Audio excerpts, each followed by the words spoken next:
Hello everybody, the Lawn Gnome is here. We are Sex Boom! 1, 2, 3, go!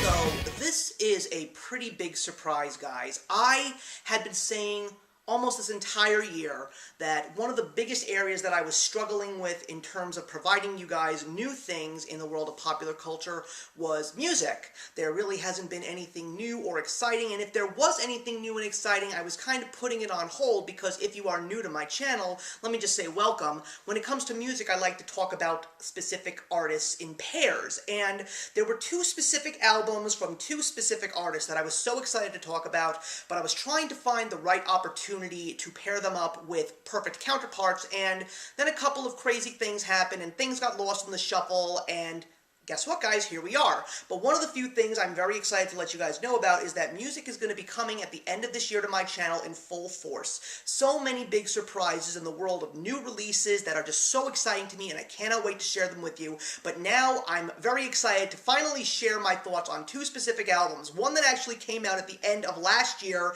and one that came out at the early point in this year. The first one is the highly anticipated album at the time, because obviously it's here. It's the third album from one of the greatest bands of the last couple of years, the 1975, and the album is called A Brief Inquiry into Online Relationships. So, after their sophomore album, I was so into this band, I really didn't know what their new album was going to bring, but all I was able to say was that I was very excited, and I will say, it's not as strong as their second album, but it's still a very unique and interesting listen. The sound is very different from their last album, although it does have a couple of songs that do play into that new wave 80s sound. Personally, that would definitely be It's Not Living If It's Not With You. That is without a doubt one of my personal favorite songs on this album. There's also the good singles Give Yourself a Try and Two Time, Two Time, Two Time, which are very good, very hooky, and there are also some other very interesting songs. Probably the one that's interesting the most on this album is not even a song at all,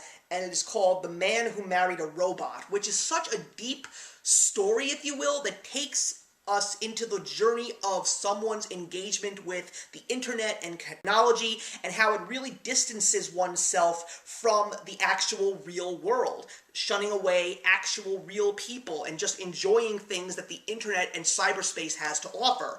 Like I said, it's not better than their sophomore album, but it's definitely an interesting listen, and I appreciate this group's originality and their innovative sounds, and it makes me very excited for the fourth album, which is now coming out in February of 2020, and I'm very curious to see what the sound is going to be like in their fourth album. But this one, not terrible. If you're a fan of the 1975, I really hope that you embrace this interesting, different side to this band. But the next album that I'm going to talk about is one that I was so excited for, and it is the newest album from one of the better bands in music history, and that, of course, is the progressive metal sound of Dream Theater. Their newest album, Distance Over Time. A lot of people were very curious what the sound was going to be, because some people really weren't happy with where it went after a dramatic turn of events, although I was not too upset with the sound, although I wasn't really big on their last album, which was called The Astonishing, which is a 2-disc rock opera, which really didn't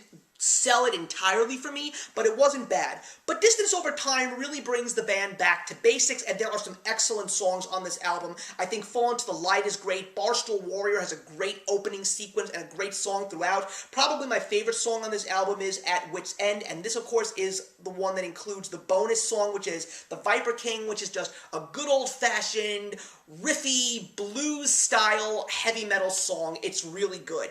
Definitely one of the strongest albums of 2019, and I'm just so excited for what Dream Theater has to offer in the next album, whenever it happens. So that's it, everybody. Two albums that I'm so excited to have finally brought to you guys to review. This one is definitely in my top 5 of the year, and Dream Theater almost always shows up in my top 5, but this one is definitely one of their strongest listens.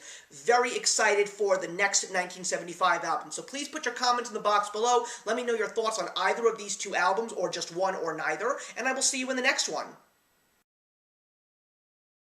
Hey, thank you so much for stopping by my channel today. If you're new here and want to see more of what my channel has to offer, please click on the link to my last video, or hit that subscribe button to be kept up to date with all of my uploads. Content of all sorts is posted here quite often, so trust me, you do not want to fall behind. I will see you in the comments, and actions speak louder than words.